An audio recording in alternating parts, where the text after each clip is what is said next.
I feel cheated. Any of you that have ever been on the Texas Master Naturalist Tuesday, TMN Tuesday talks, I think it's Mary Pearl Muth lives in a community that has an anachronistic noontime horn that blows.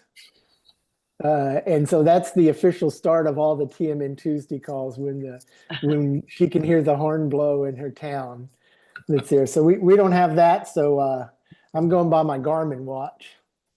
And I have 7 o'clock, so I think we'll get started. Welcome everyone to this evening's session. It's a Zoom session on geology and soils and case studies, which I think paying attention to the geology part will really make the case studies even more interesting for everyone, because those of us that were in last year's session really thought the case studies were fascinating for the Houston area. I want to introduce our speaker this evening, Bill Foss. He's a senior geologist.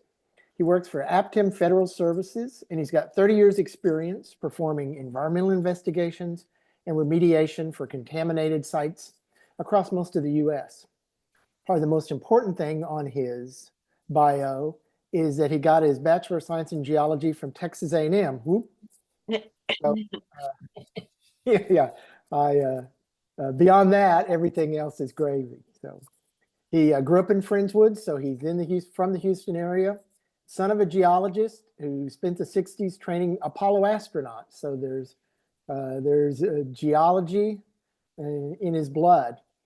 He spent many summers during his childhood years visiting mining exploration sites throughout the US and Canada, learning the local geology with his father and family. He's a licensed professional geologist in both Texas and Mississippi, and he was one of the contributing authors to the initial development of the geology curriculum for the Texas Master Naturalist Intern training. So Bill, I'll turn it over to you. A couple of quick notes. If you have questions, please put it in the chat.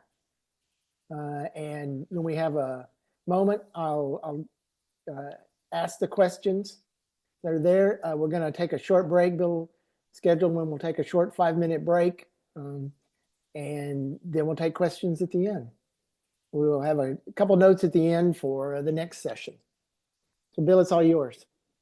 All right, let me get the sharing started up here.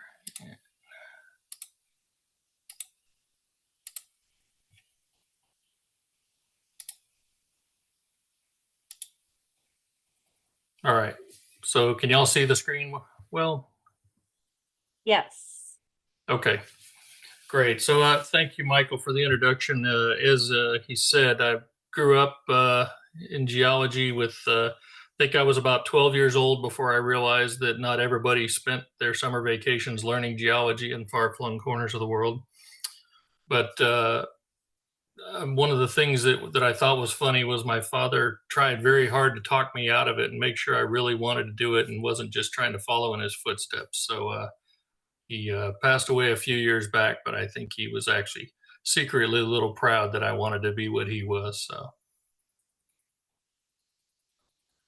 So to give you a kind of an idea of what we're going to talk about tonight, the unit goals for geology are to become aware of and understand the geologic processes and interactions that were instrumental in forming geology of Texas. I'll go through some maps and kind of show you where Texas came from, where it was, where it is now, and kind of how it got there.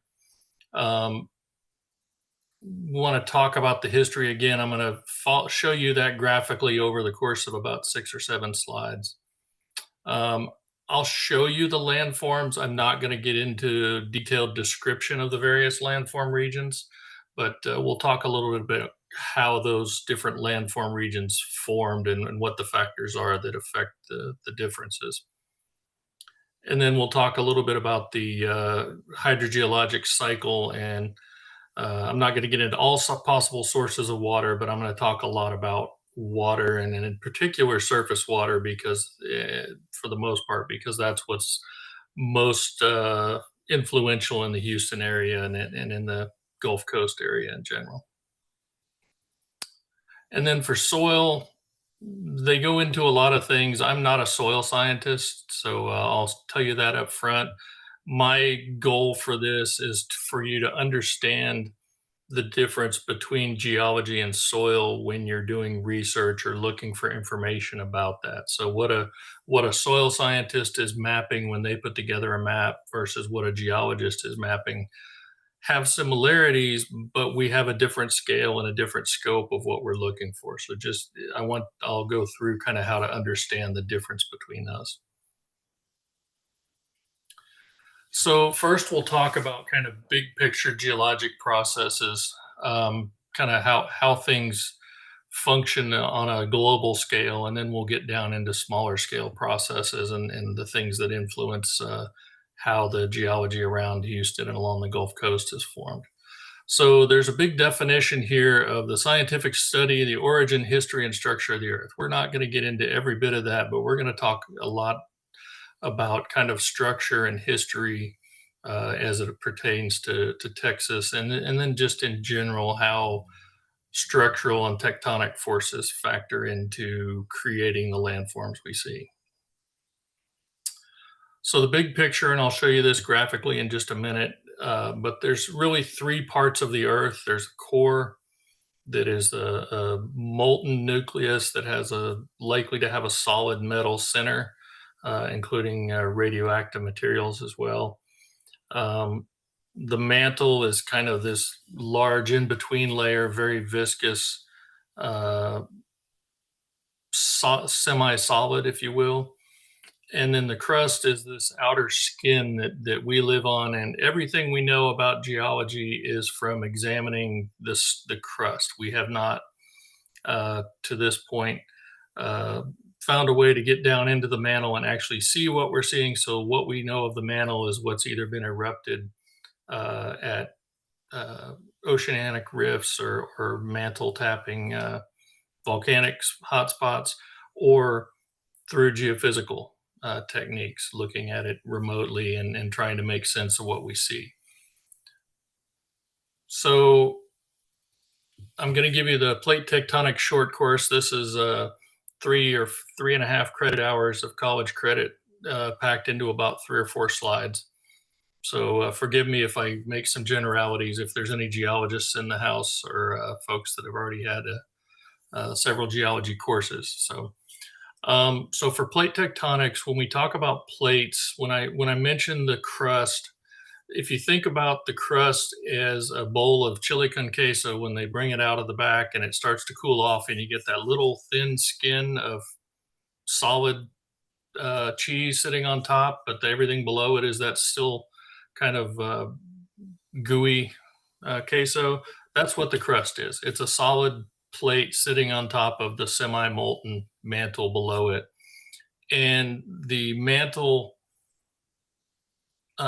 is upwelling essentially heat. It comes out in the form of magma, but what I'll show you graphically here in just a minute is that what drives everything in plate tectonics is essentially a heat engine taking heat generated by radioactive decay in the core of the Earth and moving that heat outwards, trying to dissipate that heat towards the surface of the Earth. And so upwelling of magma is one way to bring that heat in the form of movement of lava towards the surface of the crust. And as that movement occurs, it pushes the plates around and causes creation of new crust and destruction of others. So I've got these other plates here. Oceanic plates are denser, newer crust formed from magma that upwells in a rift, and I'll show you this graphically in just a minute. So I'm not going to give you a test on these definitions, but and then continental plates are older, lighter material. When you start moving plates around and kind of jam them all together, and you get kind of a agglomeration of a bunch of different kinds of rock types in a thicker plate, it tends to be lighter, floats higher up on the mantle, and as a result, when you get a collision with an oceanic plate, the oceanic plate will go underneath the continental plate in most cases. So I'll show you some examples of that in just a minute. So this is just a real cartoonish description of that heat engine I was talking about. You have a solid core in the center here. You have a liquid outer core. And the reason this is solid is just because of the density and the amount of pressure it's under. It transitions from being a molten or liquid metal core down to a solid metal at some point in the core. And this is all, like I said, based on geophysical, remote sensing type observations. We don't know any of this directly, but it's what we've been able to decipher.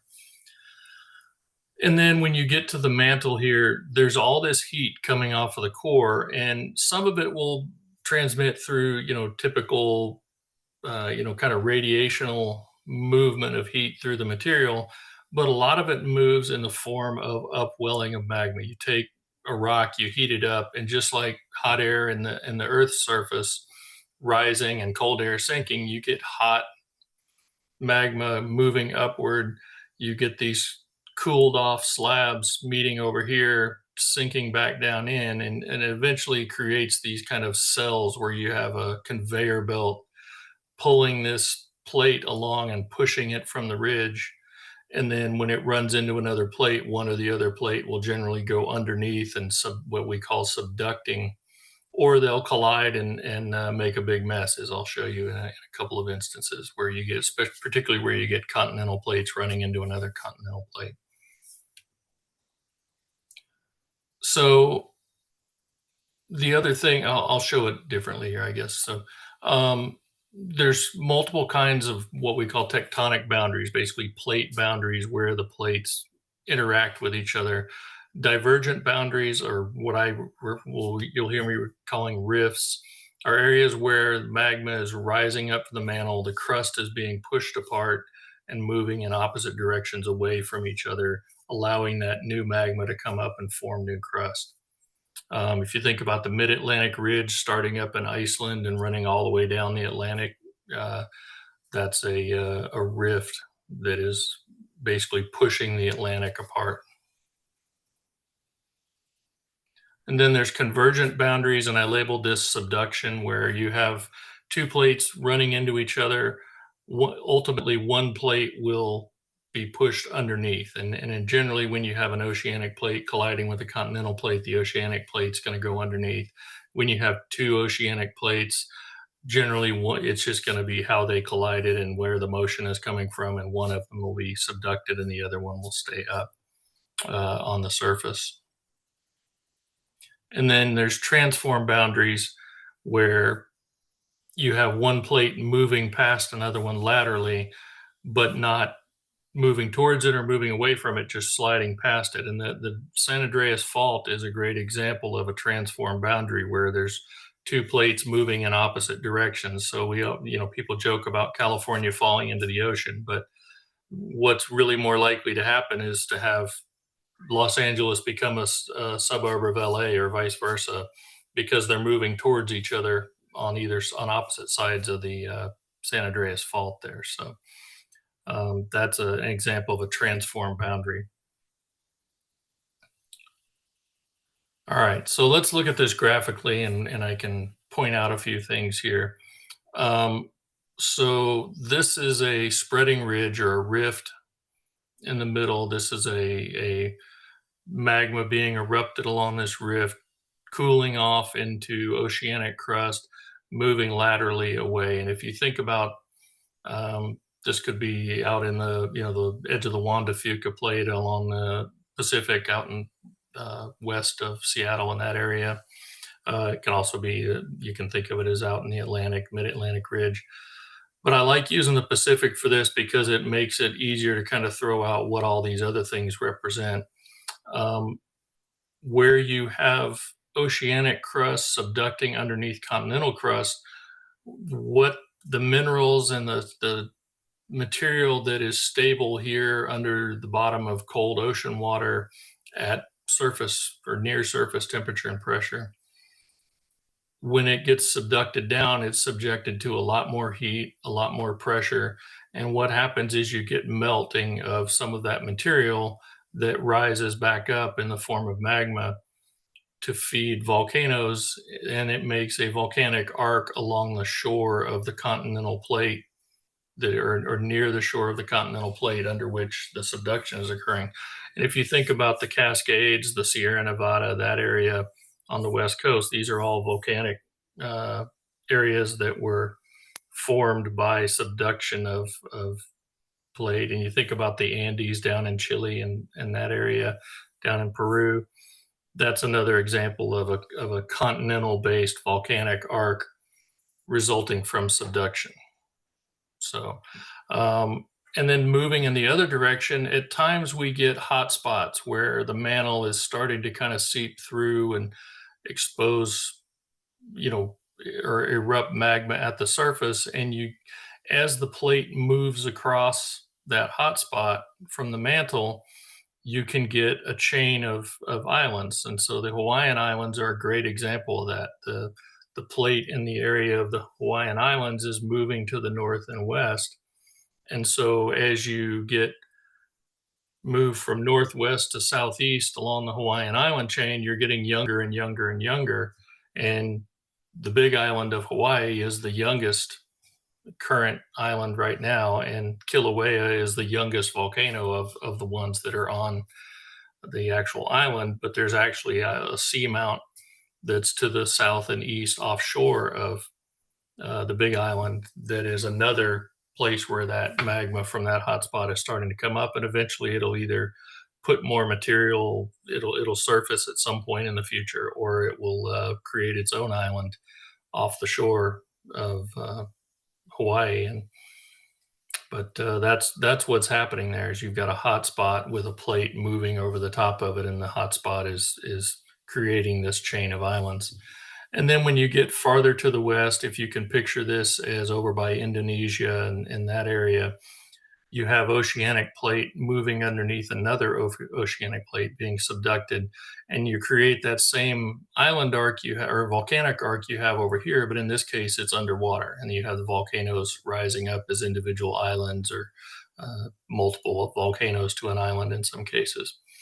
But what you're seeing here is the same process that's happening over here. It just is out in the middle of an ocean. So you hear about the Ring of Fire and you hear about these volcanic arcs. That's what's happening is you have two oceanic plates colliding there.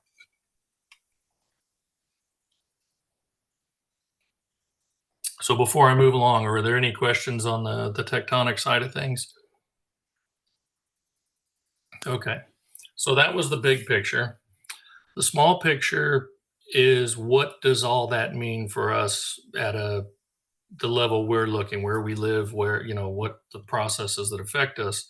And the big one is that all these tectonic forces create topographic relief. So when you have these volcanic arcs being pushed together, and the one I didn't show, but that I'll show you an example of later, is continental collisions. You get tremendous mountain ranges formed by that, tremendous topographic relief, and that topographic relief impacts weather, it impacts, erosion and water distribution and that sort of thing. That tectonic and topographic relief that's created by the tectonic forces really drives all the other environmental processes that are involved in geology and geomorphology. And then the second one is that with that topography, water is the most significant erosional agent anywhere on the planet. So even in the middle of the desert, you can blow a lot of wind around, you can blow sand everywhere, you can fill up the airport in Lubbock with a sand dune, but when they get a flood out there, when they get a flood in the desert, that one flood that they may only get once every couple of years, that flood will move more material than all the wind blowing for the rest of the time out there. And so that erosional effect of water is what distributes, it breaks down the geologic units, and it also distributes the products of that breakdown and the erosion of the topography. It distributes that around and creates landforms like what we have in the Houston area. Chemical weathering is also another example of something that works to take the topography created by tectonic forces and weather it and weaken it. You get certain types of rock formations that are less stable in the conditions that they have. They will weather quicker. They may be susceptible to acidic rain or to alkaline conditions, things like that. And the chemical weathering will break down rock and transform that into soil. And then there's physical processes. I don't know how many of you guys have been out to Enchanted Rock and you've seen the big slabs of rock that kind of seem to be just sitting out to the side on the kind of on the shoulders of the mountain there. But water freezing and thawing is what created those. You know, if you look at the surface of the granite of Enchanted Rock, it's very solid, very impermeable, but there's tiny fractures that run through there, and you get just a little bit of moisture in one of those fractures. It freezes, and when the water freezes, it swells and it expands, and it's going to push that fracture open just a little bit. And then the next time it gets some water in there and it freezes, it pushes it open a little more and a little more and a little more. And the over hundreds and thousands of years, you basically create a rupture in the surface of the granite that allows for one of those big slabs of rock to eventually be created. And one of the reasons the Native Americans thought that Enchanted Rock was haunted was they could hear that rock cracking and reacting to the temperature changes and reacting to freezing conditions and things like that. And the sounds that the rock made, they thought was spirits haunting the rock. So just an interesting way in which people interpret what they saw or what they heard. And then when you get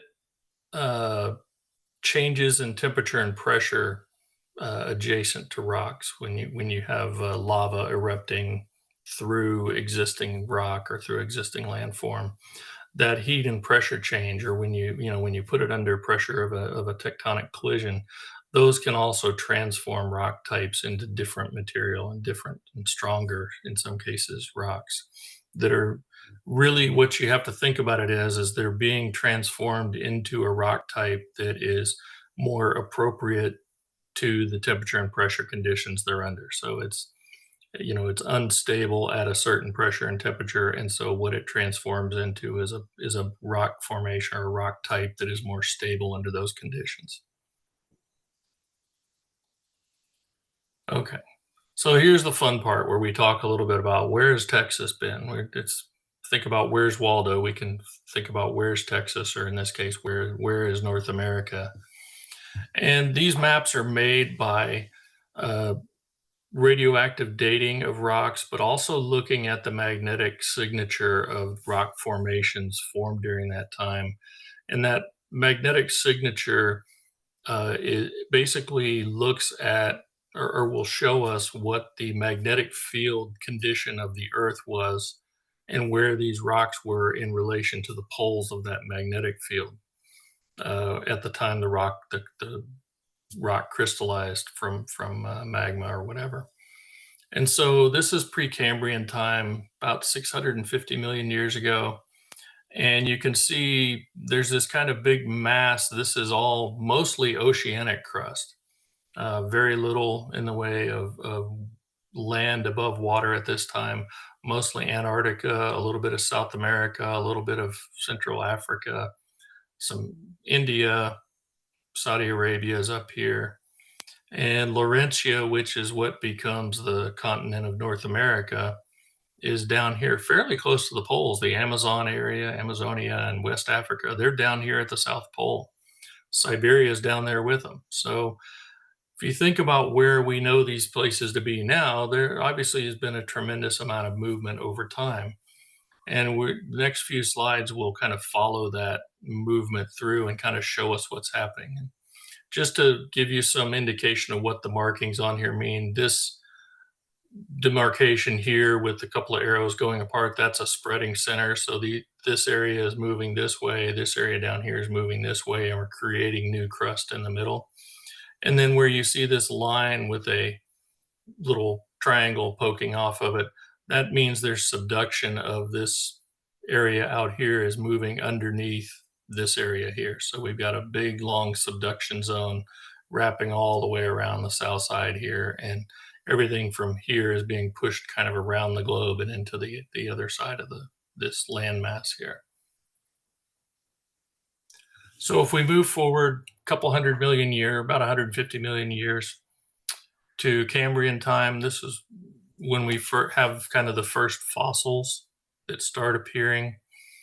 You can see North America sitting here right on the equator. Laurentia, what becomes North America, and Mexico are fairly well put together here, but there's a lot of pieces and parts that are not really there yet in terms of actual landmass.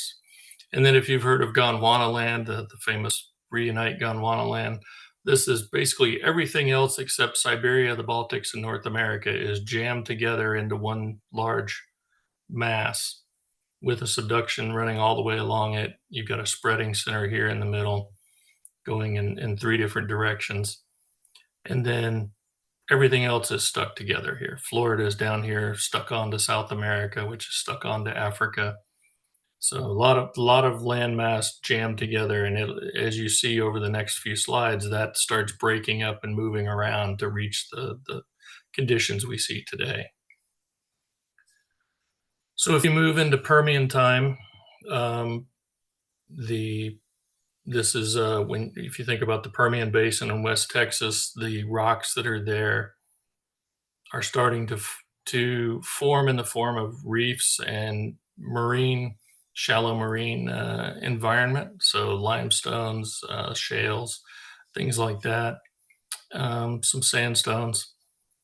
But you can see we've got everything jammed together here: Africa, South America, North America. And this condition later on, as these things moved apart, is kind of where the beginnings of our understanding of geologic plate movements took place. We had a theory that was pretty much wrong called continental drift before we had plate tectonics, but it was brought about because people looking at the coast of Africa on voyages and expeditions, then went over to the coast of South America and started saying, hey man, these places look a lot alike. The rocks look the same, we're seeing the same fossils, everything's the same color. And the ultimate outcome was to say, hey, this may have been pushed together at some point. And eventually, as we got better tools and better capabilities, we learned, yes, these continents were together and they got pushed apart. And that kind of gave us the idea that, okay, continents are not stable and static things, they can move. And kind of geology grew from there to learn, okay, how does it move? Where does it go? That sort of thing. So something to watch here. You've got Siberia and Kazakhstan, you've got China and Indochina kind of over here. Over the next few slides, you'll see these kind of all come together to form what we know now is Asia. And then I want you to watch India here over time in the next few slides as well, as it starts moving away from Antarctica, moving away from Africa, and takes that voyage across what's now the Indian Ocean. So Jurassic time, the time of the dinosaurs, we can see this is still put together. You can see kind of the proto Rocky Mountains here. Sorry, back up. Along the West Coast, we still haven't put California and the rest of the West Coast onto the continent yet, but it's working on it. Texas is still kind of here underwater, a little bit of an inland sea. But in this area, this is where you start seeing the Morrison Formation and things like that out in Utah, where there were dinosaur bones and things like that. The time of the dinosaurs was thriving in these near coastal and near water environments.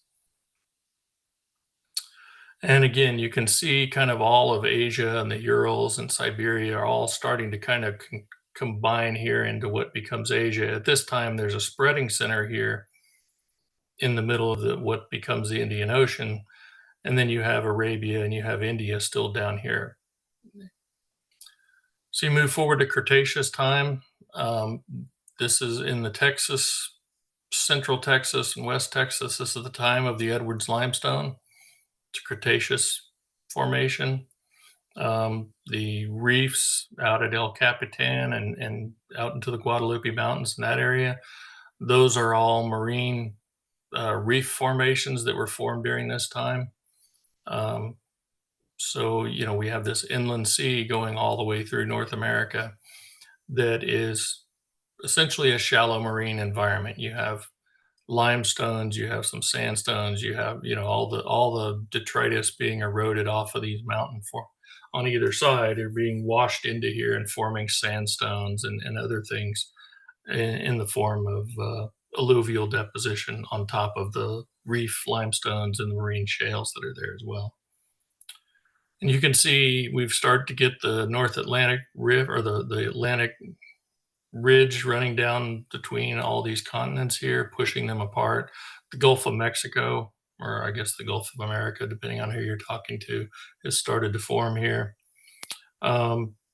India has detached from Africa, detached from Antarctica. Asia is in place, and you don't see that spreading center here anymore. Now what you see is a big subduction zone where this continental plate in the middle is being subducted underneath what is becoming Asia.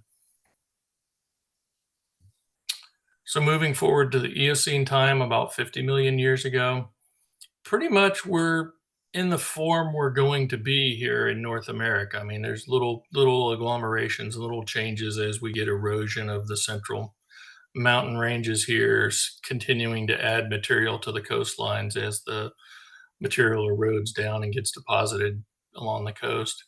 You can see the continental shelf is in place. We have a large spreading center here in the Pacific, a large subduction zone running basically the length of the North and South America. And then you can see India has made it almost to Asia. And what happens here, you see there's no subduction happening here anymore. This is now continental crust running into continental crust. And there's neither one of those is running under each other. And instead what's happening is they're smashing together, pushing all that material up. And when I was speaking about creating topographic relief, the highest mountains in the world, the very tip top of Mount Everest and K2 and those other Annapurna and the different mountains over there, those are all marine shales and limestones that used to be part of that boundary plate or the boundary area along that continental plate, that when India collided with the rest of Asia, rather than pushing that material underneath Asia, it pushed it all straight up and created the tallest mountains in the world. So you've basically taken the bottom of the ocean and made it the top of the world there over the course of a few million years. And now we're, even still today, that material is still being pushed up. You see India well impacted into Asia, and you've created the Himalayas and the Tibetan Plateau, which is all elevated terrain created by that topographic relief created by those tectonic forces. And so this is 14 million years ago. North America is essentially intact. Texas is in the form we're going, that we know it today. Most of the tectonic boundaries are in the form we see them today. And then if you look at the last ice age about 18,000 years ago, the interesting thing to look at in the Texas area is that our coastline is now basically the edge of the continental shelf. The water that is captured up in the ice caps here and down here and the glaciers on the mainland of North America has soaked up enough water that the sea level is low enough that what is normally 150 to 200 feet deep out here is basically the coastline. And so when you think about these ice ages occur on a fairly regular cycle, so our coastline is not a static thing. It's as we go back and forth between glacier maximums and minimums, in addition to any other things, subsidence and things like that we'll talk about, even with those things, we still have that tremendous up and down in the water levels that moves that coastline back and forth and changes where the alluvial processes that I'll talk about in a little bit are happening. And then the modern world today, you can see once again, we're back to coastline in its current state. The continental shelf is, 80 to 100 miles off the coast of Texas. depending on which part of Texas you're in. And you can see where this fault where the Haiti earthquake occurred, and the recent earthquake between the Yucatan and Grand Cayman was out here along this fault as well. And that's a subduction that's starting out here. So the volcanoes down at Montserrat and that sort of thing over in the Windward Islands, those are all part of a small volcanic arc occurring because of this subduction zone out here. And then the earthquakes are part of this transform boundary going between that subduction and the transform boundary over here. So I think that paints a pretty good picture of, kind of where Texas went, what it went through. And if you think, we'll talk a minute here about all the, what those environments looked like and what the erosional or depositional environment would have been in response to those changes in the next few slides.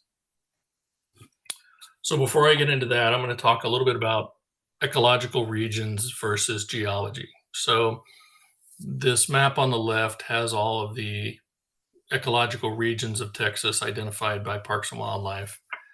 And what I just point out to you here is that this is a geologic map of the uppermost geologic unit in any given area created by the Bureau of Economic Geology. And what you see is that these geologic layers and these geologic areas match up with, and to a high degree, with the ecological landforms. And so, if you look at this is the Llano uplift. This is granite, very large plutons of or magma bodies of granite that were intruded into central Texas that formed, Enchanted Rock and all those areas out there. The Town Mountain granite that was used to make the Galveston jetties was quarried out here. You have the Pack Saddle schist and the Valley Springs gneiss are these rocks that are formed around it. They're metamorphic rocks that were changed by the heat and pressure of that magma intruding into the surrounding rocks when it occurred. And then you have things like the Austin chalk, I'm trying to think of the other one that's out, but then you have like the Edwards limestone, the Edwards plateau back here corresponds very well to this area that kind of wraps around. This is the Llano uplift. You get into the kind of the high plains here. You see it's similar geologically to the landform or the ecological regions. And then the other thing I'll show you in just a moment is that these also are influenced by the availability of water and the type of weather that occurs. So some of this out here is not terribly different, but the difference between here and here is probably about 5 to 7 inches of rainfall a year. So if we look at dominant soil orders that occur at the surface, you can see that they match fairly well all the way through with the geology in the eastern part of the state. But over here, they match up a little better with rainfall. And these higher areas of rainfall that are occurring here are occurring because they're more mountainous terrain. There's a little bit more uplift. It catches a little bit of air. You get a little bit of orographic lift as air moving from southwest to northeast comes over the top, bringing moisture from the Pacific, and it squeezes out a little bit more rain in a few of these areas. And what you get is soil orders that are different than the areas around it that are drier. And so we go all the way from, 60 inches or so a year of rain over here towards Beaumont, all the way down to under 8 inches of rain in this area. And so that has a big influence as well.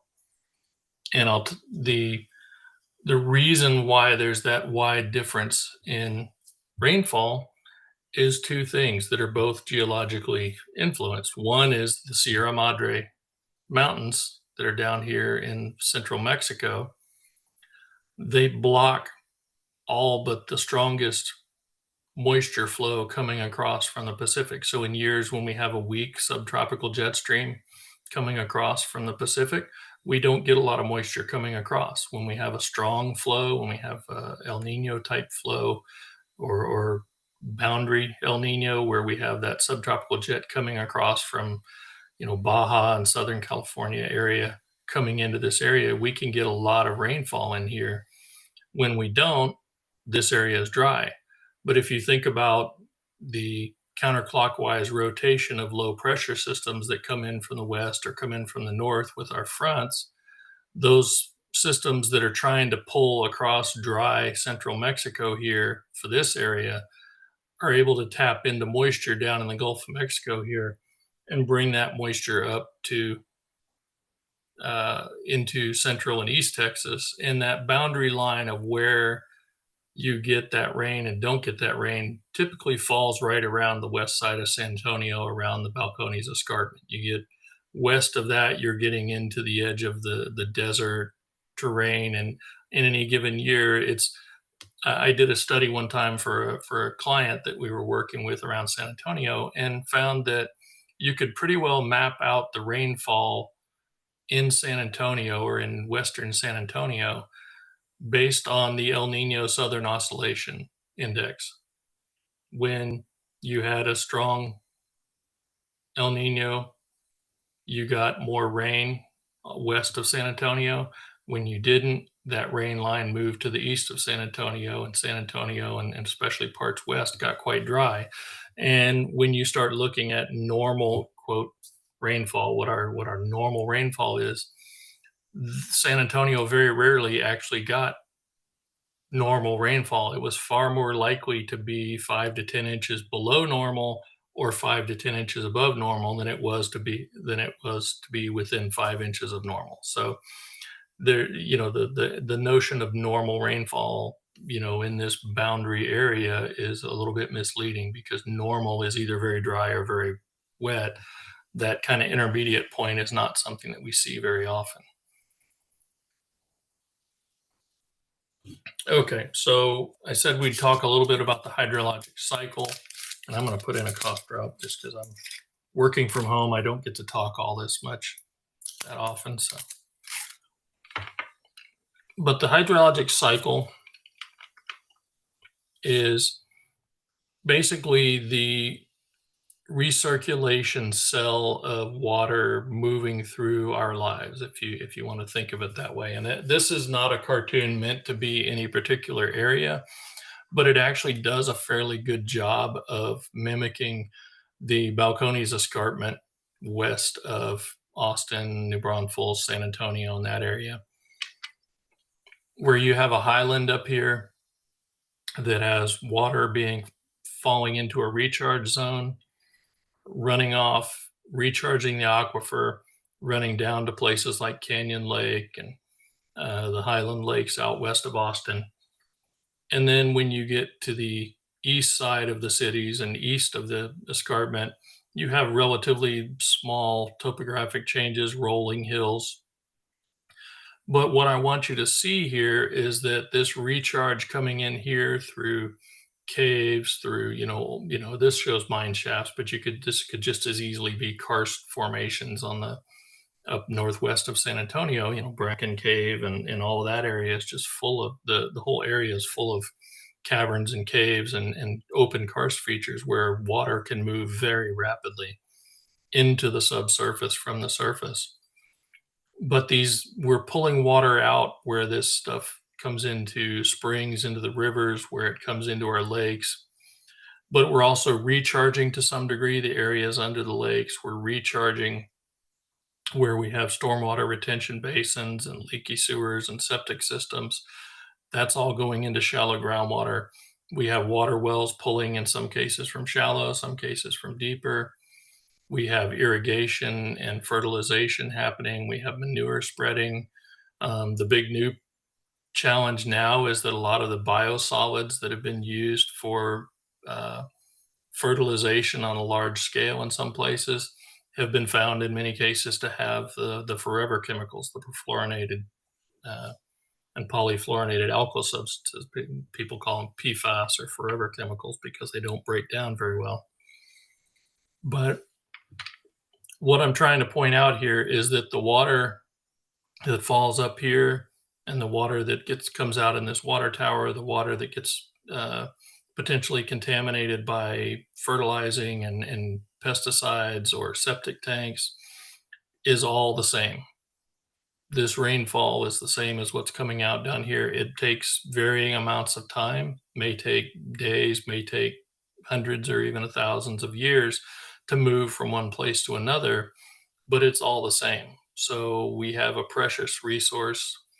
And in a lot of places, particularly Central Texas, we're very dependent on the quality of that resource, and we don't have a lot of extra options. So when you think about how to place potentially sensitive facilities, how to place potentially significant developments that are going to need water, we need to be cognizant of that. And my wife is probably in the other room cheering right now because she's the one that's responsible for finding people water for the regional water plans for various areas. This is one of her areas. So, but we need to really think about development, and we need to think about where we place sensitive facilities and things like that, because that water is so precious in the area, and we don't have a lot of it to spare. And in a lot of cases, we don't have any to spare. So that's my soapbox on the hydrologic cycle. I'm going to talk a little bit about alluvium here. I've got probably about 3 or 4 more slides, and then we'll take a break. So this is just a little graphic about how water interacts with sediment and sands and alluvium, clays, anything like that. When we have water flowing in a channel, just think of this as Buffalo Bayou or somewhere like that.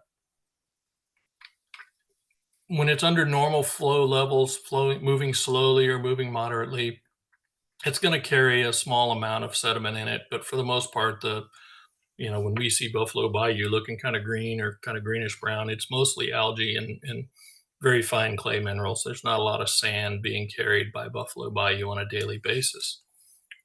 But when we get a flood, moving water, as I said, is a significant erosional agent. The speed of the water and the volume of the water moving determines how much sediment it can carry. And when you have a daily rainfall or something on Buffalo Bayou, you may pick up a little bit of mud, a little bit of, turn it brown with a little bit of, silty mud. But you're not going to roll boulders or roll, large amounts of sand in a small rainfall like that. Whereas when you get out to Arizona or New Mexico somewhere and you see a flash flood coming down out of the mountain, tremendous volume, tremendous speed, you can move gigantic boulders with that. But what happens is, as soon as that water slows down, it starts dropping the coarsest material first. And so when we have Buffalo Bayou flowing at a good clip, picking up sand,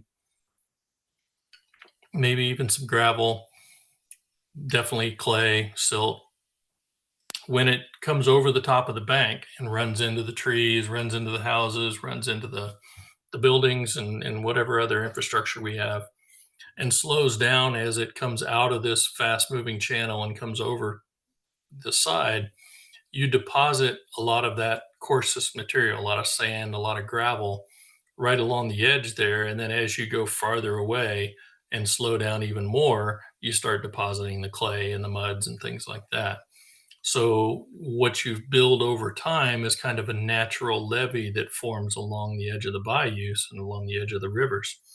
And then this area out here gets a nice carpet of very rich, very fertile clay and silt that is replenished time over time as you get more flood events.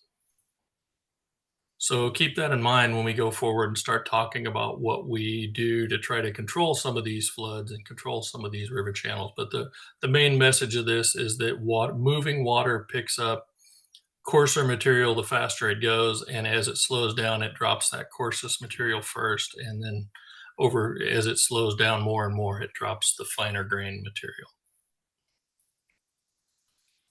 So the other thing that happens is when you have a large moving river, like say the Brazos or the Navasota or something like that, to pick something close to the Houston area, that was carrying a large amount of water from northern Texas, to some degree glacial outwash at one point.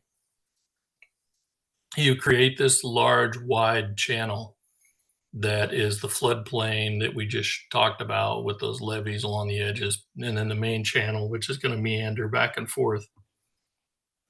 But then when you get flow in that river kind of slowing down, not as much flow, not as wide of a floodplain needed, you'll start cutting a terrace into that original floodplain. And so you can get multiple stair steps depending on where you are and what river you're looking at. And I can tell you, when you drive out of Houston, riding the MS-150 from Houston to LaGrange, when you come across, I believe it's the Brazos there, there's two terraces that you will ride down. They're very noticeable on a bicycle because you feels really fun because you got all that speed.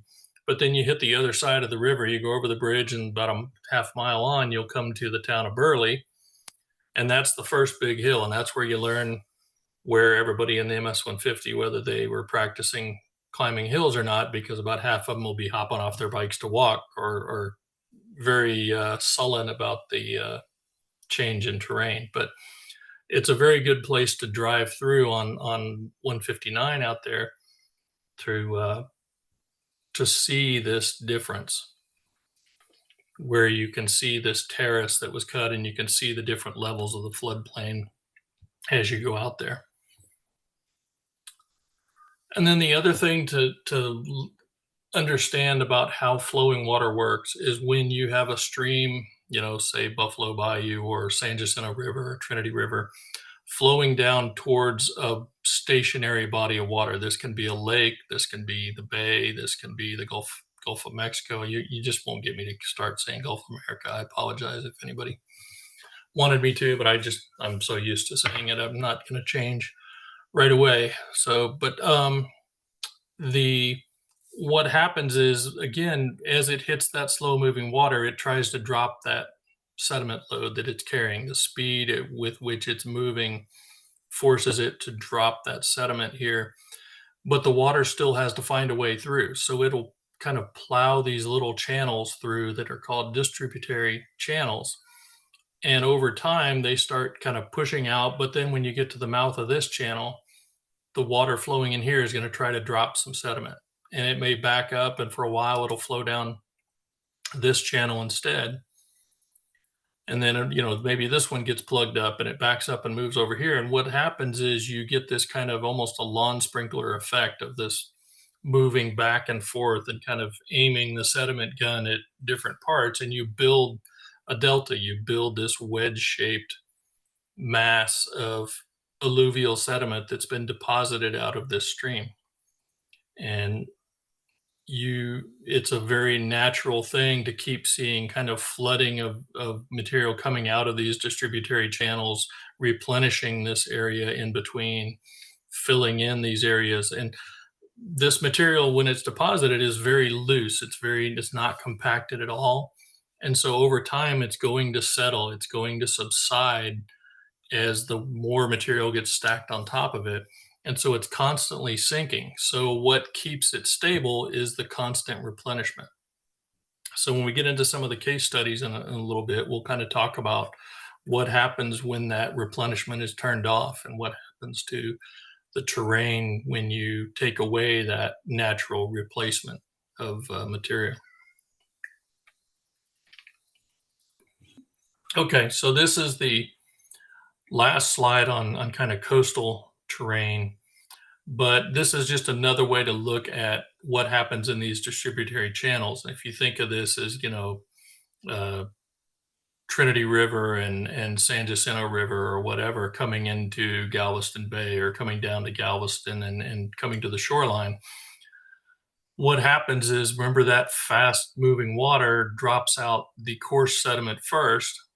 And then as it continues to slow down, it drops the finer sands, the silts, the clays, the muds, the farther offshore you go. So when you're in Galveston and you see where this water's coming in, the barrier island that forms, is basically a large sandbar from rivers and streams flowing into Galveston Bay. That barrier island is mostly coarse sand maybe even some gravel, depending on the river that's coming in and where you are on a coastline. But it's mostly going to be fairly coarse sand. And then as you go farther and farther offshore, you get the finer and finer materials and material that settles down and creates, kind of mud bottom clays, except where you have reefs or whatever that form. So in between these areas, you have marshes, you may have shallow bays, you may have little back bays and backwater areas. But the idea is that this is kind of a self-replenishing system. And remember what I talked about, that shoreline being dynamic. When the water level drops down to here, that barrier island is going to move out to here. When that water level comes back up and maybe up here, that barrier island is going to be up here. So places like Galveston Island, like Matagorda Island, things like that, High Island, Bolivar, those are natural, moving, living landforms that are meant to move. And so anything we do to try to anchor those things in place as water levels change, as sea level rises or drops, is fighting against this natural process. So we'll talk a little bit about kind of fighting natural processes in some of the case studies, but just the key takeaway here is that these systems are designed to be fluid. They're designed, I don't want to say designed, but they're by nature fluid and mobile and move from one area to another in response to the changes in condition. So, all right. So here's my promised slide on soil. So the definition of soil to a geologist is that loose stuff above the rocks that prevents me from seeing the rocks. So growing up in Houston and having an interest in geology, I really was kind of a mopey kid unless we got to go on vacations where we could see some real rocks. But the key point here is that as a geologist doing shallow environmental remediation, most of the spills and site cleanups that I do are probably from 0 to 50 feet. And along the Gulf Coast, almost all of that is loose, unconsolidated material. It's still geology, but it's not rock. It's, sand, sand deposits, alluvium deposits, things like that. But I look at that and I see, beds of, 10 feet of sand, 15 feet of clay, whatever, as I'm drilling holes down to 50 feet or 100 feet or whatever. I'm looking at this in multiple feet of one unit. And in some cases, when you drill an oil well to thousands of feet, they won't even start logging it for the first 800 or 1,000 feet. And you'll see the well log for an oil well, say the upper 1,000 feet is UDS, undifferentiated sediment, meaning that they didn't even bother to log it. That's not what they're looking at. It's not their target. They have an idea where they want to be, and they don't even care what the geology is in that first 1,000 feet. So this is where I go back to understand your source. The geologist may be looking for that uppermost cohesive geologic unit, whether it's unconsolidated or whether it's rock, but that's what we're looking for. And when you look at a geologic map, like the ones from the Bureau of Economic Geology, that's what they're going to map. So the soil scientists take it a little bit further. That's the definition of soil from Murray Milford's soil science class at Texas A&M. And that was the answer to the first pop quiz in class, was to recite that definition from memory. And the correct answer could not be said as good rock gone bad. I know that because of a friend, but might have been me. But as you can see, the soil scientist has a much greater definition. But keep in mind, in defining it this way, the soil scientist is looking at 60 inches from the surface. They don't look at 12 feet down. They don't look at 15, 20, 50 feet down. They're only looking at the top 5 feet. So when I go out to drill a boring just to clear utilities, most of the time we use a hand auger or a hydrovac to get through that first 5 feet to make sure we don't damage any utilities. I barely look at that stuff unless I'm looking for near soil contamination samples. But if I'm installing a monitoring well, I almost don't look at it. I log it, but I don't care what it is. But for a soil scientist, that 50 or that 5 feet, the top 60 inches, that's where the plants live. That's where the engineering, uh, structures and things like that interact with the soil surface. And so they will describe that down to minute detail and very, very detailed descriptions of, 6-inch thick or 12-inch thick beds. And so it's just a different way of looking at it. If you pick up a geologic map of the Houston area, most of the area down towards the coast is going to be the Beaumont Formation. It's a set of sands, clays, silts that can be, up to 150, 200 feet deep. When you pick up a soil science map, the Houston area, the largest soil unit in the Houston area, particularly down towards the coast, is the Beaumont clay. They're both named Beaumont, but they're different. The Beaumont clay is looking at 30 inches or so of soil at the surface, or 45 inches of soil, and below that there's different units that they're going to describe based on where you are in the city. But what I want you to understand is that they're different things. Even though they're describing some of the same material, they have different goals in mind and different ideas on how to describe it. So make sure when you want to know about soil for growing, you're looking at a soil science map. If you want to know about geologic formations, that you're looking at a geologic map.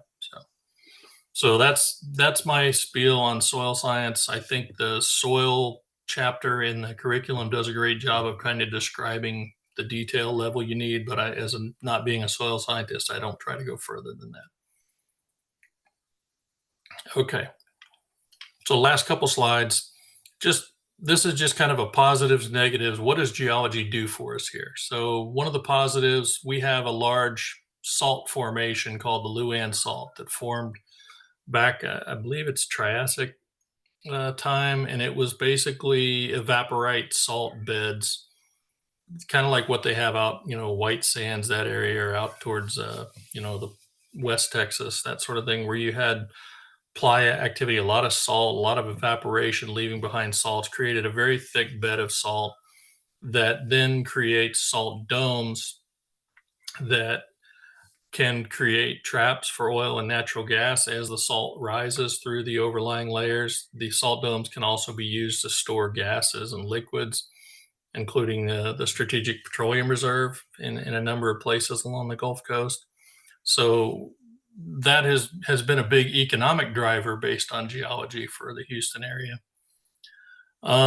We've got great soil for agriculture. All that flooding that we try to stop creates a lot of overbank flood deposits that periodically refresh our soil along the rivers. So we have great agriculture where we choose to use it for that these days.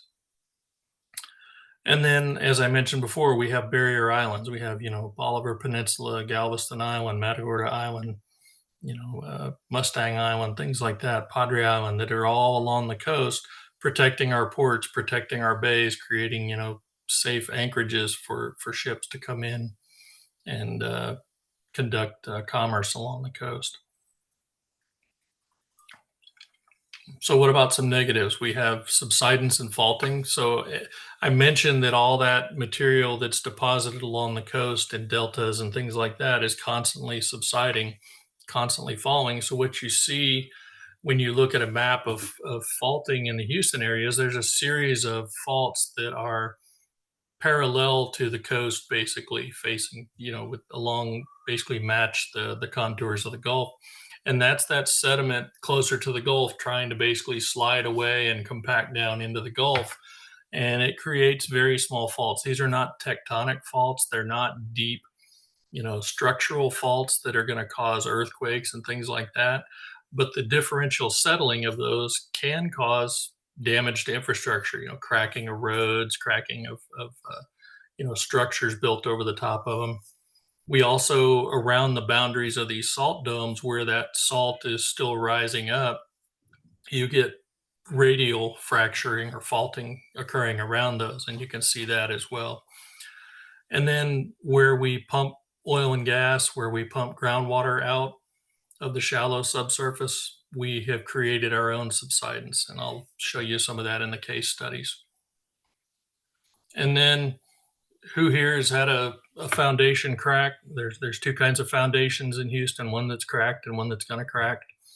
And that's caused because we have clay minerals that are part of that fertile soil we have, but they also shrink and swell in response to changes in moisture content. So you can damage a foundation by swelling that clay up, building a foundation on it, and then when it dries out, it shrinks away and the foundation cracks. So it's a double-edged sword. It's good fertile soil, but it's also not all that great to put a slab on grade foundation on.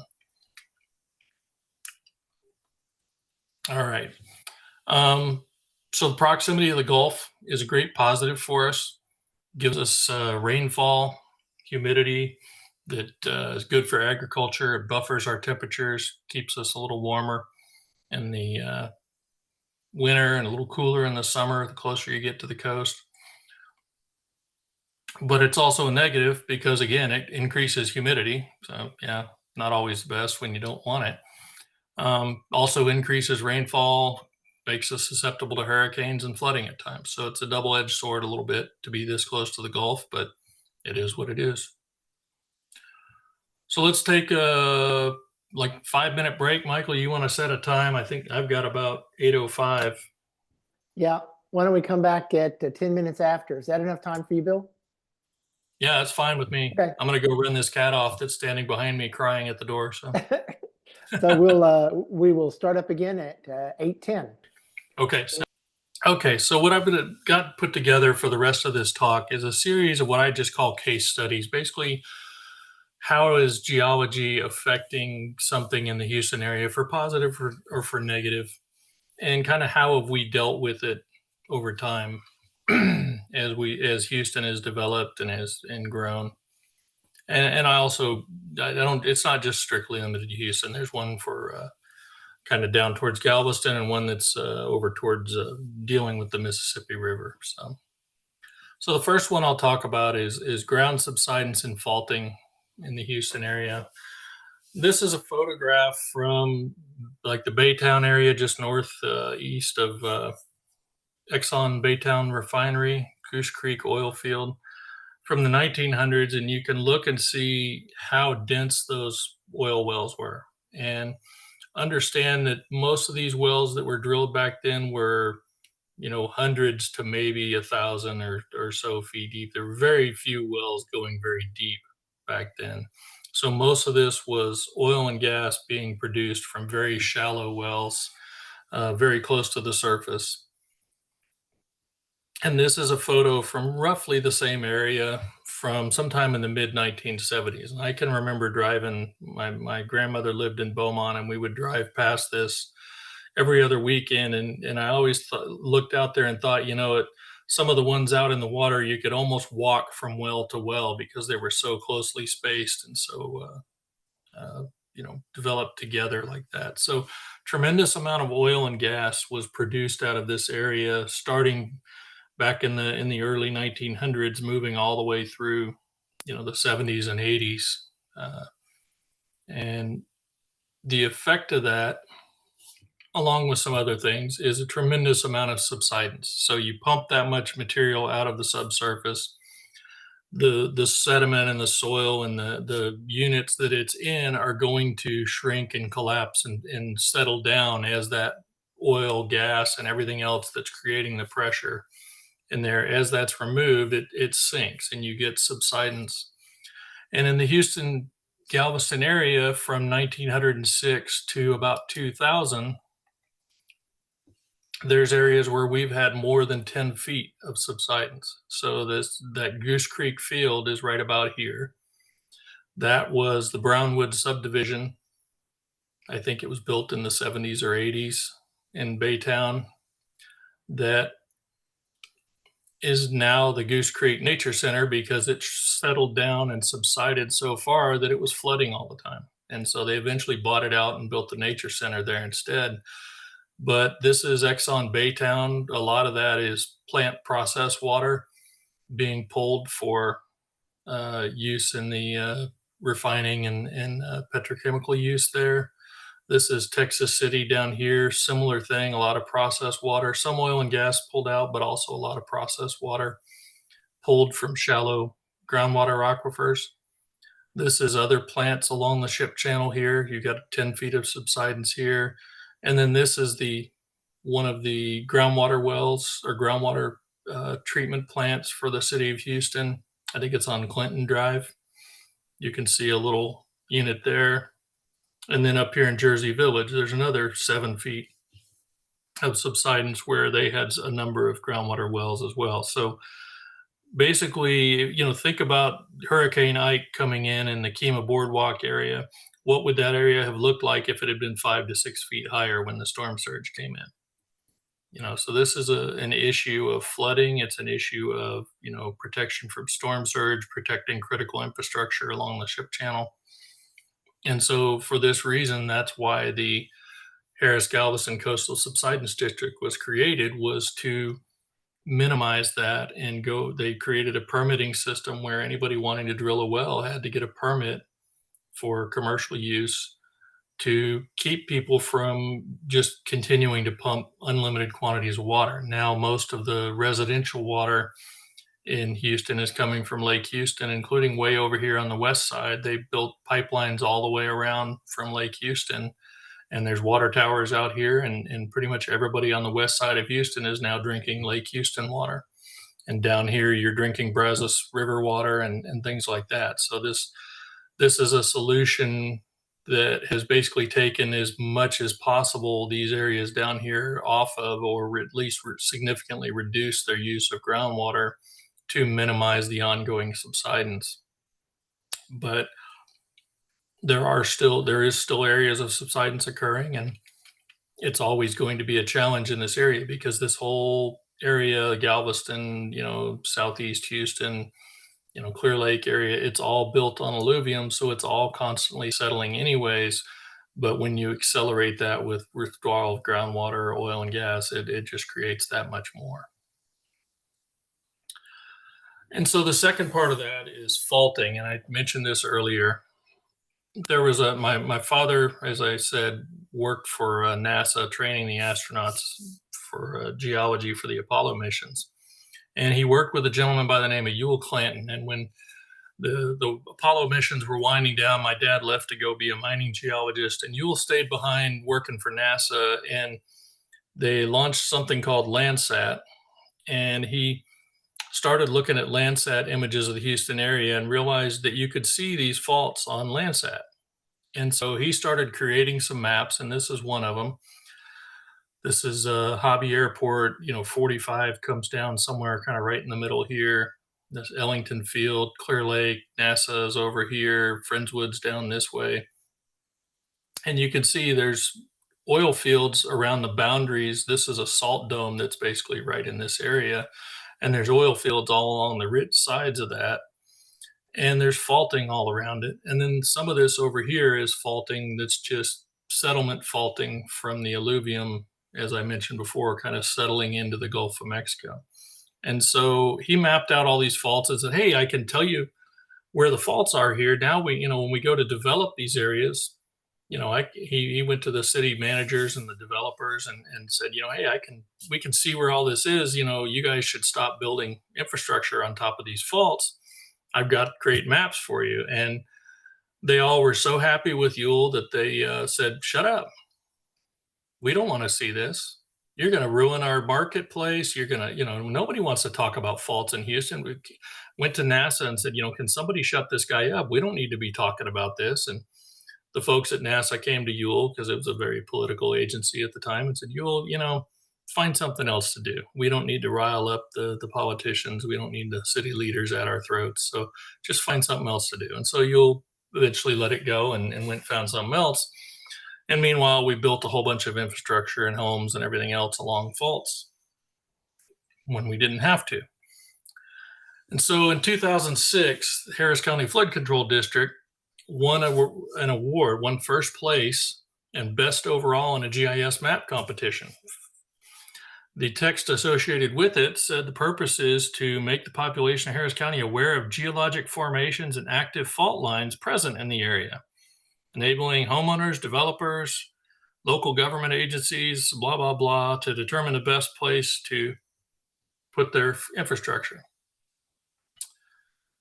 That map, when you pull it up on their website back then, looked like this. They wouldn't let you look at the map until you read this gigantic note telling you that the data was supplied by somebody else. And if you have a problem with the data, call them. Don't call us about why is there a fault under my house. Don't call us about any of this. We just made the map. This is where the data came from. Call them. You can no longer find this map on the Harris County Flood Control District website. I looked all through it just last night, didn't find it. So they're so happy about their award-winning map that you can't use it anymore. And I wonder why that is. And now this is the big picture of that map. That area Ewell had mapped out was right down here. You can see his, that depiction of those faults that they found from the USDA data is very similar to what Ewell came up with from the Landsat data. If you ever are out on the west side of Houston, like over by Willcrest, going south down Willcrest, right before you get to Berry Knoll, you can see this long point fault. There's, I want to say, probably 4 to 6 feet of offset here. They are constantly fixing the roads, so you don't really see that big of a change. But when you look back into the neighborhood, you can see this fault, particularly back going this way, running right behind houses, right underneath the corners of houses. And those people have had no end to the nightmares of trying to keep their foundations stable while sitting on or right next to that fault. But this is the kind of thing that the faulting looks like. You see, these are all pretty much parallel to the coast. And then when you get down here towards Clear Lake and that area and down towards Ellington, there's salt domes down in this area, and you start seeing faults with different orientations, and those are the ones that are wrapping around the outside of the salt domes. And if you want to see another example of this, there's a gentleman by the name of Shubab Khan at the UH Department of Earth and Atmospheric Sciences. And they used LIDAR fairly recently. And what LIDAR does is it uses a laser to interrogate the surface of the area you're looking at. And it can see through trees, it can see through buildings, and it basically shows you an uninterrupted depiction of the land surface. And what you can see, this is that long point fault we were just talking about, running across Gessner, Bunker Hill, just south of Long Point Drive, just north of Katy Freeway here. And you can see that fault where the south side has been dropped down relative to the north side. It even runs right through, I think this, what they label as a pit, I think is a stormwater retention basin. So you've got stormwater, which is probably a good thing because it'll flow down that fault. But, you can see it's running through neighborhoods, houses, across roads, things like that. So it would have been really useful to know this data and be cognizant of this data before developers built huge numbers of houses here. So we all owe a little bit to Ewell. I wish he'd been more successful at making this known to a wider audience, but now you know. If you do want to go see Dr. Khan's website, he does have some additional information. And he used this same technology to look at kind of micro scale subsidence and showing where there is still some subsidence happening in the Houston area as well. So interesting stuff he's doing. All right. So case study 2, this is going to talk a little bit about kind of the history of what we did, and I say we as the royal we, the United States, did with the Mississippi River over time, and then also more specifically in relation to Katrina levees. So there's a long history of levee development in the Mississippi River. Started out in the early 1700s, people built levees around New Orleans, just using shovels and wheelbarrows and carts and livestock and things like that. Eventually, farmers along the river were required by state law to build their own levee before they were allowed to go in and work land to own and develop and for agriculture land along the river. And in 1879, they created a Mississippi River Commission mainly to deal with river navigation in the southern part of the Mississippi River Basin in relation to floods that caused a lot of problems down around New Orleans in that area. And their idea was to come up with a, quote, levees only policy that they thought would create a self-cleansing river system. Basically contain the water enough that it flows fast enough down the river that it scours the channel and keeps the channel open by itself. And by 1913, that commission controlled all the way up to Rock Island, Illinois. They kept expanding the control of the Mississippi River Commission all the way up there. And what that looked like, John McPhee has a great book called Control of Nature. And he talks about how every time there was a big flood along the Mississippi River in history, first the flood would go away, the politicians would show up on the back of a horse-drawn wagon, or later on the back of a train, and after that maybe they'd come through on a big truck or a bus, and lately now they show up in helicopters. But the message was always the same. They'd come in, express their deep sympathy for what happened to the town, and they'd promise them that we can overcome this. We're going to build the levees up bigger and better and taller and make sure this never happens to you guys again. And what they'd end up doing is build a levee, and where that levee ended, the next town downstream would get flooded the next time, or somewhere upstream would get flooded by the water they backed up. And so over time, from 1980 or 1888, 1914, 1928, 1942 to 72, 73. And then what this doesn't even show is that beyond that, we built flood walls and put sheet piles down into these to sustain these flood walls that we built up even higher. And part of this was just this concept of we're constantly moving the water to a new place. We're not really dealing with the problem of the flooding. We're just moving it somewhere else each time we build a levee. But it's also the fact that as you got farther down the river towards the coast, that self-scouring channel didn't work. And not only were these levees stopping the river from replenishing that soil outside of the levee with periodic flooding, but that whole area was subsiding over time because of all that deposition of soil. And so what you had was the land around the river was sinking, but as the river was stuck in this one channel, didn't have the ability to make distributary channels like we showed earlier, you got the deposition of that sediment continuing, and the river bottom was rising, and the river had to go up and over that to get out. And so the river is going up, the land around it's sinking down, and they keep having to build these levees taller and taller just to keep up with that differential. And so it's not an ideal solution then, it's not an ideal solution now, but it's kind of what they're stuck with. And in the upper Mississippi River area, they've gotten to the point now where when they have big floods, they just dynamite a section of levee and let the water spread out into some area that's not heavily developed, and some farmer gets a great new couple feet of topsoil onto his land. But the idea is they've kind of gone back to saying, okay, we're not going to self-scour this river. We're not going to be able to fully contain it without flooding some downstream infrastructure. So the idea is to try to let the flood spread out, which should have been the plan from the beginning. But everybody built right next to the river, and so out of necessity for the commerce. So it's a series of choices that we made to do it this way, and we have this as a useful lesson now. Now that remains to be seen whether we take advantage of that lesson. So this is kind of the effect of that. If you think about that, that map I showed you, or the cartoon of the river delta, the big fan-shaped thing around with all the different distributary channels, what we've done instead on the Mississippi is create one channel. This is the part of the river we've allowed to be cleared for navigation, and so we keep that channel there no matter what. We build levees all along the way out here, and what we do is take all that sediment that would be deposited back here,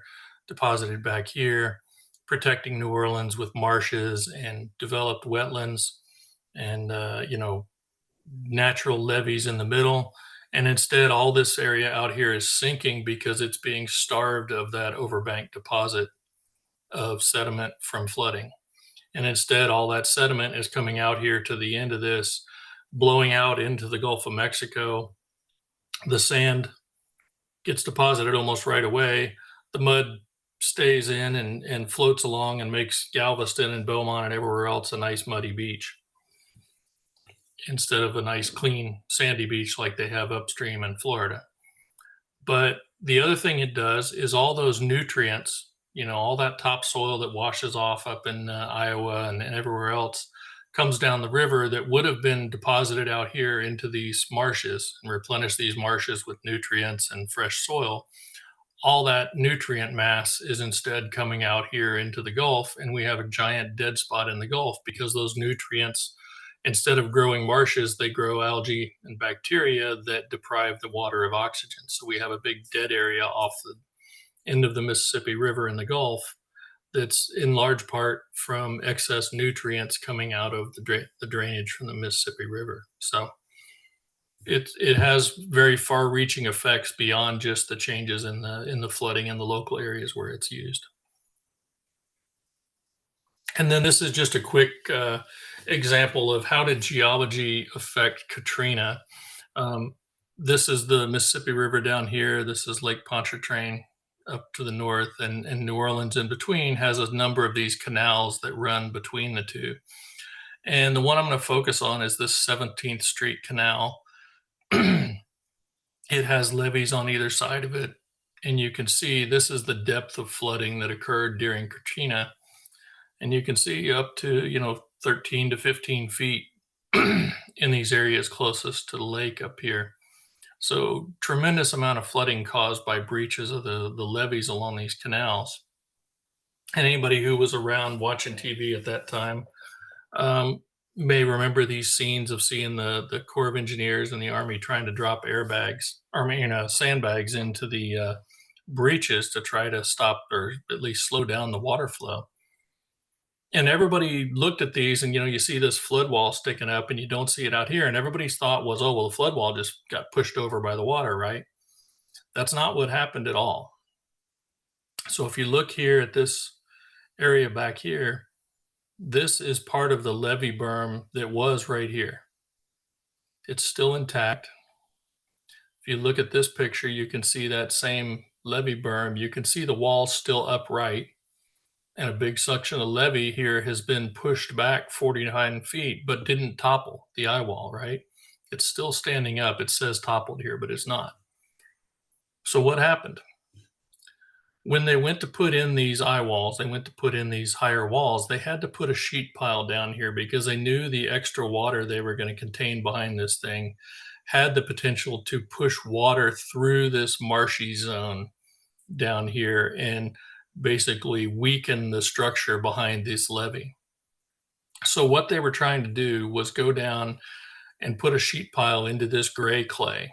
It's this symbol CH is a symbol that's used on boring logs for a fat clay that is good, competent clay that won't allow water to flow through it really easily.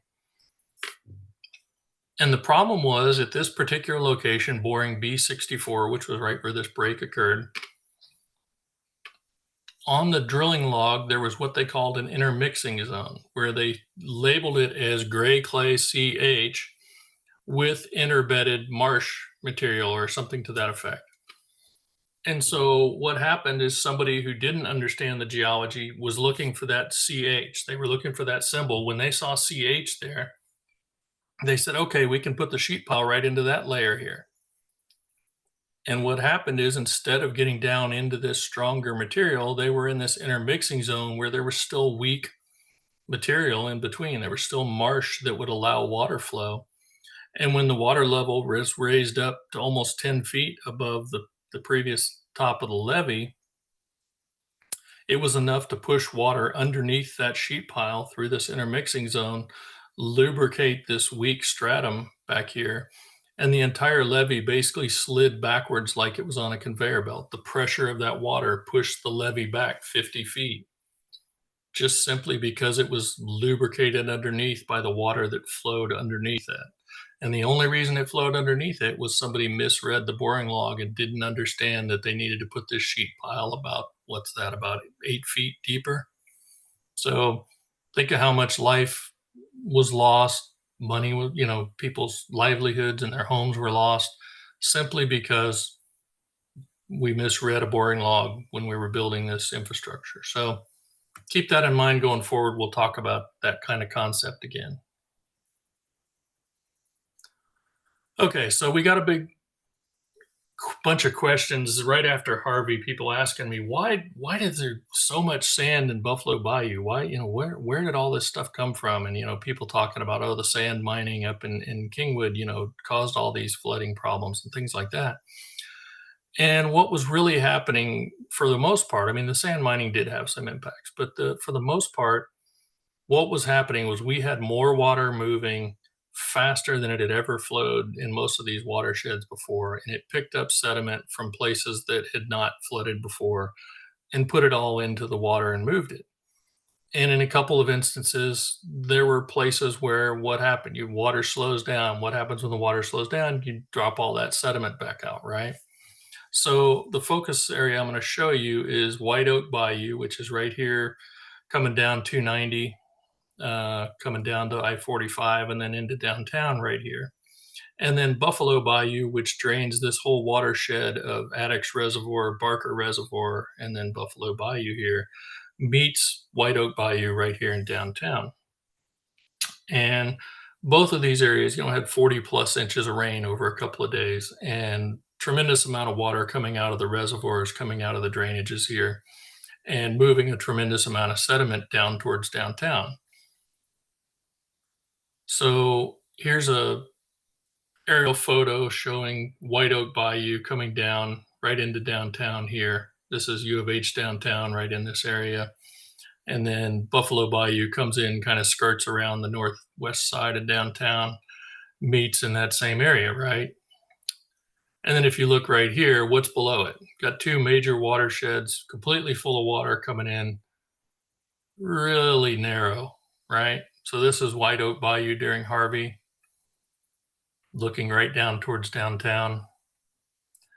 This is Buffalo Bayou coming in through Buffalo Bayou Park, Allen Parkway and Memorial out here. Look at all this water, right? Flowing rapidly, carrying a large amount of sediment.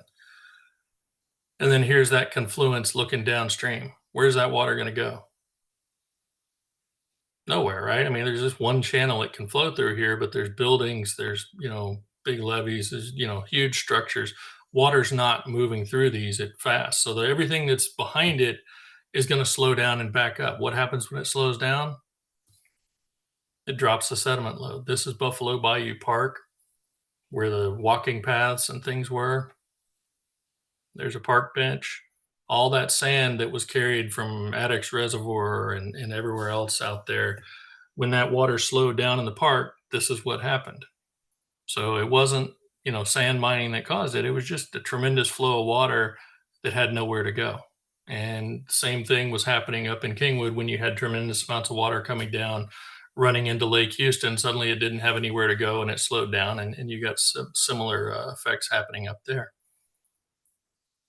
So if you recall the history of these reservoirs that was talked about during Harvey, these reservoirs were built many decades ago with the express purpose of protecting downtown from flooding. We could retain water behind these reservoirs and use the volume to not flood downtown, right? The problem is the Corps of Engineers, and I have to say I do work for the Corps of Engineers. There's a lot of great people that work there, but as an organization, they do have some blind spots at times. And I'll be critical of them, but I'm not, I understand that they work with politicians too, so they have some limitations as well on what they can do. But when they bought the land for these reservoirs, they bought the land behind them to the planned reservoir fill level. The emergency spillway level was several feet above that planned reservoir fill level. And during Harvey, they reached that planned level and went over it to the emergency spillway level, which flooded a tremendous number of homes back here. And the people operating the dams had a really kind of a crappy set of choices where if they opened the floodgates up wider to let more water out to keep the water from rising and flooding those homes, they were going to flood people downstream along Buffalo Bayou that had not previously been flooded. But if they didn't open the dams, they were going to flood everybody behind it. And so they carefully waited all the way until they flooded everybody behind it and reached the spillway elevation, and then they opened the dams and flooded everybody downstream. So they ended up flooding both groups anyways, but their response was for their dam safety, and I don't say that, I say that DAM, for their dam safety division to come out and do a study of a channel improvement. But the interesting part is that the study area reaches from Barker Reservoir and Addicks Reservoir here all the way down to just on the west side of downtown, does not reach into downtown, does not reach the confluence with White Oak Bayou. And the goal of this improvement is to allow them to operate the dams as needed to avoid flooding people behind the dams on property they don't own, because they lost a court case and they're liable for flooding these homes and flooding the property that they didn't own. So their response was to say, okay, what do we have to do to the Buffalo Bayou channel to improve it to the point where we can operate these gates wide open if we need to without flooding additional people here? And this was their design.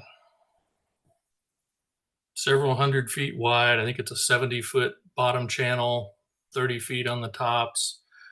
Everything in between is going to be an articulated concrete blocks with some level of vegetative cover, sidewalks on the sides, but basically channelizing Buffalo Bayou into a ditch several hundred feet wide, all the way from Addicks Reservoir through Terry Hershey Park, through Memorial Park, and all the way to the west side of downtown. So what doesn't this account for? Well, first of all, it doesn't account for that White Oak Bayou confluence because that's outside the project area. So we're going to take as much water as we can possibly run out of these dams and flow it as fast as we can all the way down the channel to just outside of downtown. And what happens after it gets there? Well, I don't know. It's outside the project area, not our problem, right? So there's also things like threatened and endangered species like alligator snapping turtles that are using this habitat tremendously all up and down Buffalo Bayou. You channelize this, they have no underbank cuts, they have no slow moving water, they have no areas to hang out and do their thing. So you're definitely affecting a threatened and endangered species there. More than one, but that's the main one that we know about. It doesn't leave anywhere for sediment to deposit prior to reaching downtown. So you're, again, going to have this same exact problem where you're running this tremendous flow of water down. You hit downtown and suddenly there's nowhere for it to go. It's going to slow down. You're going to dump a huge amount of sediment there. And in my mind, it destroys the legacy of Terry Hershey. It's just, just takes some of the last best habitat we have in along bayous here, Memorial Park and Terry Hershey Park and the areas in between, and basically turns it into a ditch just like the rest of the bayous in Houston. And those, you think about Sims Bayou and Brays Bayou and those that have been channelized this way, they still flood. They still do the same thing. So I don't really think, this is very much we're going to protect the dams at the expense of downtown and all the habitat in between, instead of using the dams that were there to protect downtown when they were built. So it kind of turns it on its head. We had a lot of public outcry against it, a lot of public comment, and they've pulled back and they're thinking about it some more. They're doing some more studies. But I would encourage every one of you guys, if you see this the same way I do, to stay on top of it, keep informed about where this project's going, and be ready to comment again if needed. So it's definitely not, I think, the best way to account for what they have. I think you could spend a lot less money and buy some properties and do some other things that would be a lot less destructive and accomplish more of the same mission. So anyway, that's my soapbox on that. I'd be glad to talk afterwards about it if anybody has questions. But my suggestion is that, obviously people have different priorities. If you were in a house that got flooded, I don't blame you if you're all for it, because you don't want to flood again. So I'm not, saying anybody's wrong for liking it, but I think there's some drawbacks that could be better handled using different techniques. Okay, so I've got about 15 minutes left here. My last case study is Texas Barrier Islands, erosion, and the Ike Dike. I'm sure you guys have all probably heard to some degree or another the plan for the Ike Dike. But let's talk a little bit about what barrier islands ought to look like, what they do look like, and kind of what their function is. So North Padre Island, the Padre Island National Seashore, is a tremendous place. If you've never been down there, go down there, take a look, especially if you can take a 4-wheel drive vehicle and get farther down. It's, 60, 80 miles of undeveloped seashore, relatively unimpacted dune structures, just a whole different, it's an ecosystem that doesn't exist on the upper coast for the most part, just because the dunes aren't there anymore. But when you look at this, you see, okay, the beach is here. When the tide is out, you may have, 150 feet of beach here. And then you have a 30-foot, 40-foot dune here. You've got swallows nesting in the banks on the dune, vegetation growing over the top to anchor it in place. You've got more seaweed and things like that being deposited along the foot of it to protect it from wave action. It's a very natural, very appropriate system to have along the coast of a barrier island. It's nature as it was developed and as it should be. This is what it looks like when you stand on top of one of those dunes. You get up here, you can see just kind of endless vegetation anchoring all this sand in place. You've got that first row of the dunes, you've got a second row back here, and then you have a whole series of smaller structures in here. And what all of these do is, if you get tremendous storm flow, you get, storm surge and flow trying to come through here, it slows it down. Every one of these dunes, every one of these, elevation changes is slowing down and dissipating that wave action as it tries to come ashore, and minimizing the amount of erosion that occurs as that water flows through. So the only place where you really have any significant erosion is where all these humans have walked up here to take pictures and kind of munged up some of the vegetation here. But for the most part, this is an undisturbed, unspoiled dune system as it should be on a barrier island. So what does it look like on West Galveston Island? See any dunes there? There used to be. They've tried to build a very low berm dune. People used to come down here with Christmas trees and lay them out and try and give some structure to the beach sand. But basically, we've built houses, we built hotels, we built our RV resorts and everything else right up to the edge of the sea here, and left no room for that natural energy dissipation of the dune system to do its work and protect the island. And remember, as I said before, these are supposed to be, dynamic systems. It moves with the changes in the waves, changes of the sea currents, changes of the sea levels. We've basically anchored it in place with foundations and beach houses and hotels, and we're bound and determined to try to keep this beach exactly where it is and not let it use its natural function and natural form to move with the changes. And the ultimate result of that is what happened on Bolivar Peninsula during Ike. You see one gentleman, way overbuilt his house to the degree that he was able to protect it, but the rest of the beach houses are gone. And you see all this evidence of tremendous water flow from the storm surge moving across the beach, moving across the highway, wiping everything in its path, because there's nothing out here to diminish the energy. All that storm surge, all that wave action, all the wind-driven water flow was coming across at peak velocity, because there's nothing to slow it down other than some beach houses that didn't stand up very long in the face of it. So all that beach house material is now somewhere back in East Bay or in the Intercoastal Water Canal or Intercoastal Canal back here, instead of, out here safely protected behind a set of dunes. So this is the Ike Dike project map. I haven't gone and updated this. I haven't seen any updates recently, but this was the map as of a couple of years ago when I first put these presentations together. And what they're looking at doing is putting a series of dunes all the way down past the end of High Island here, or past, past Bolivar and past Rollover Pass, all the way down to the end here by the Galveston Channel, the Houston Ship Channel. In here, they're going to put a surge gate that will be able to be closed to prevent storm surge from flowing in around the backside of the island and flowing in towards Texas City. And then they're going to build another set of dunes all the way down to the end of San Luis Pass here. And then around Galveston proper, they're going to raise the seawall by 4 feet and build a new set of flood walls and gates all the way around it. So does any of that sound familiar? Going to build levees so we never have to deal with this again, right? Going to build this up taller than ever before so that y'all will be safe and won't have to be flooded out again, right? What happens to all this water that piles up here that would have been coming onto this island in the past, been dissipating energy-wise? It's now shunted laterally down the beach, various directions.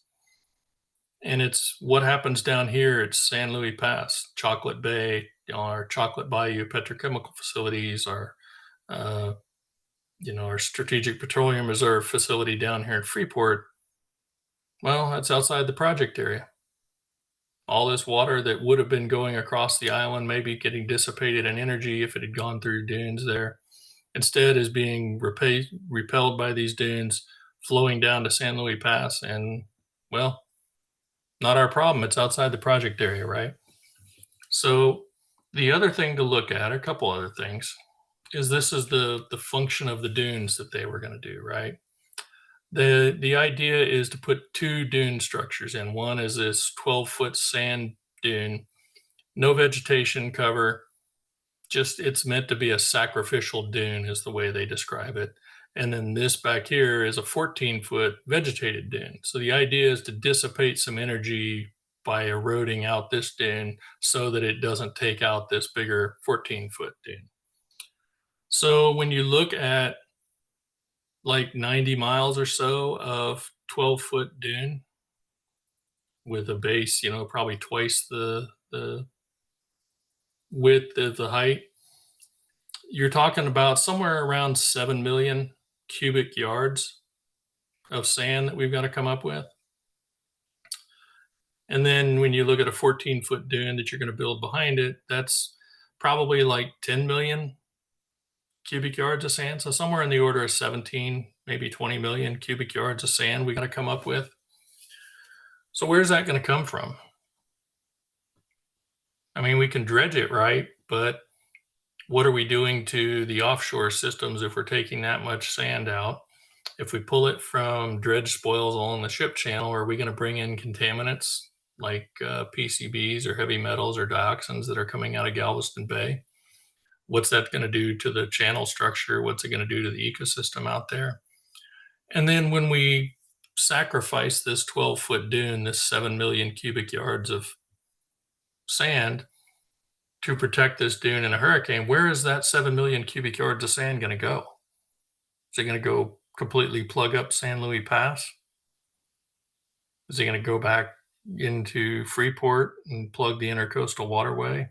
All that water, if you think about a hurricane moving with storm surge and tides moving from right to left or from east to west, it's going to be running a gigantic longshore current along the beach and along the face of this dune, dragging this sand to the west. So what's going to happen to that? Well, it's outside the project area. We'll replenish it. They've got it in their costs, assuming that they're going to have to replenish it from time to time in the face of a storm. So it's not just 17 million cubic yards one time. It's 17 million cubic yards up front, and then probably, 5 to 7 million cubic yards, maybe once every 10 years, 15 years. You have to do it again and again and again. All because we want to protect the beach houses and homes and things like that are back behind here, where we never should have built things to begin with. But we're going to spend several $billion. I think the number I saw was the estimate back then, which was way out of date, was $23.5 billion to protect what's almost certainly not $20 billion worth of homes. So we could buy out the entire west end of Galveston and rebuild the dunes the way they should have been. Or we can build this to protect those houses. So I have my thoughts. You guys can decide what you think is an appropriate use of that amount of money.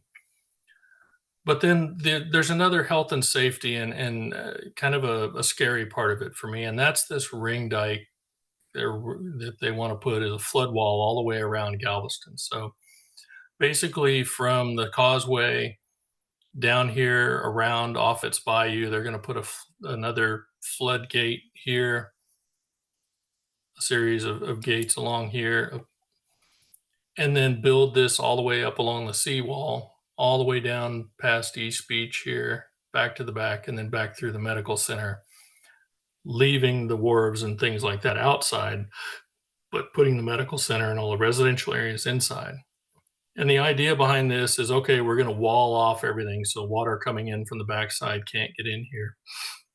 We're going to build the seawall 4 feet higher so water's not coming over the seawall to get in here. And what rain falls in here, what water does leak in here, we're going to put seawater pumps or put large flood pumps in there to pump water out. So they had flood pumps in New Orleans. Most of them didn't work. They were neglected over time. They didn't operate the way they should have, or power went out, things like that. Basically, there were a lot of failures in the levee systems around New Orleans. Yeah, I showed you one of them that was a simple geologic mistake. So we're going to build a similar levee, a similar wall all the way around Galveston. We're going to build it up. We're going to give everybody living back here the false sense of security that, oh, we can't flood. We don't have to leave the island in face of a hurricane because we got this wall now, right? All it takes is one misread boring. All it takes is one mechanical failure in a floodgate. All it takes is a breach in the flood wall somewhere. All it takes is a rainwater or stormwater pump or 2 or 3 going out of power.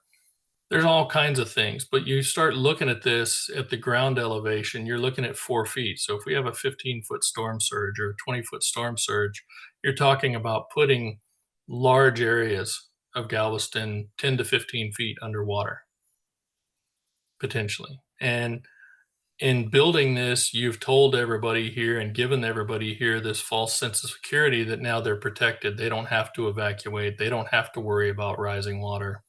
And to me, that's just a health and safety nightmare. I deal with health and safety a lot in my job, and I look at that where complacency kills. You get people who don't think they have a risk that really do have a tremendous risk, because if the water starts coming up in here, there's nowhere for them to go. They can't go out here. This is all going to be underwater. They go up on the seawall. There's going to be storm surge trying to come over the seawall at them. They can't leave on the causeway at that point. So you've got a huge number of people stuck here, and you've given them that false sense of security, so they may not have prepared the way they should have.